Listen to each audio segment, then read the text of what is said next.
Alright everyone, it's time for Occult Literature, video number 226, Devil Worship in France by Arthur Edward Waite. This is a relatively well-known work. Waite is a significant figure of his era, wrote quite a few good works. Link in the description of my edition of this work on Amazon. Second and third links are to my books blogs. I don't think I have any other works by Waite, but I do have similar works from the same era, that are sort of on the slightly academic side. Now, the title is misleading. It's not actually about devil worship like a study of demonology, but it does cover that, which is why I decided to edit it anyway. It's essentially an expose on Leo Taxil. Now, Leo Taxil was an interesting character. He played a hoax on the Catholic Church at the time, and this is one of the works that prompted him to reveal there was a hoax, but here's what happened. And this is a refutation of Leo Taxil's ideas from a dozen different perspectives. Leo Taxil was sort of an anti-Catholic sort of writer and so forth, and he pretended to convert to Catholicism, and then months later he started producing publications where he claimed to have exposed the existence of Masonic devil worship and weird rituals they're doing, like with dead bodies and sex worship and stuff.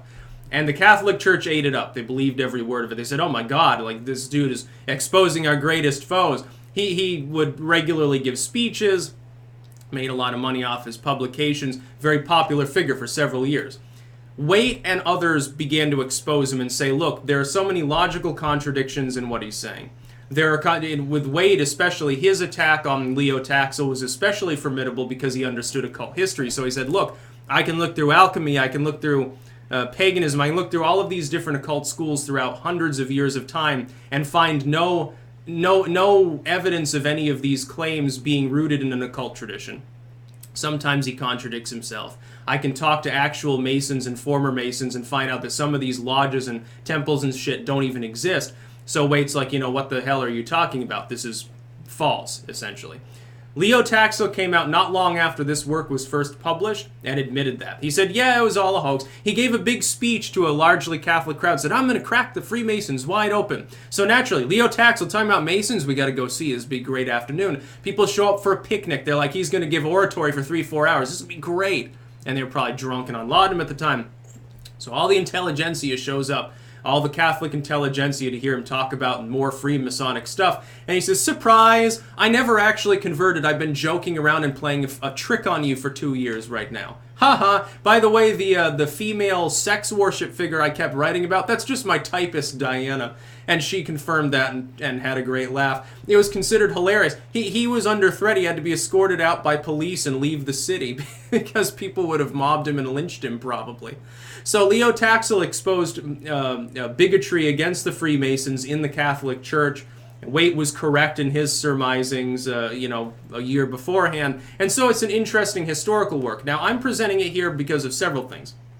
Number one, it talks about demonology to a limited extent. Number two, I like the dry humor. Waite had a very, very archaic way of writing. He was very dry and verbose, and occasionally would make like little asides like, sad Lucifer looking on at the proceedings and stuff, and talking about how dismayed the devil was and stuff like that. It's very funny.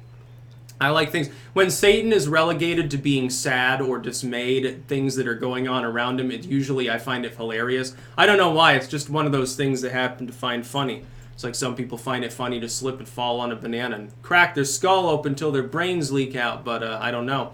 But it's an interesting work, and also it talks about genuine occultism, because it has to contrast with the fake occultism being claimed by Taxil at the time.